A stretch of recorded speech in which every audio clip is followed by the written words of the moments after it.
Developing sustainable packaging for a circular economy means designing the entire circular journey before a single physical unit is made. Formulators use virtual modeling and simulation with molecular dynamics to qualify new materials and accelerate development time. Creative and mechanical designers quickly transform the best packaging ideas to a 3D design using intuitive cloud-based modeling tools. Packaging is tested virtually to optimize weight, cost, consumer usability, and ease of material separation. Using advanced simulation, the packaging is performance tested in a variety of virtual environments, simulating the physical stresses of transport and the e-commerce journey. Lifecycle assessment empowers designers to make smart and sustainable decisions by understanding how design choices impact environmental factors like CO2 emissions, water usage, fossil depletion, and more.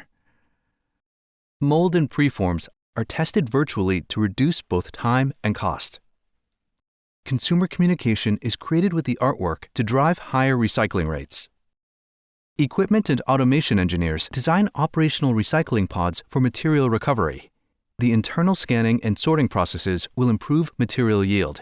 KPI impact analysis helps planners choose the optimal pod locations and the most eco-friendly route plans for collection. This keeps new sustainable packaging materials in a circular journey and out of the environment.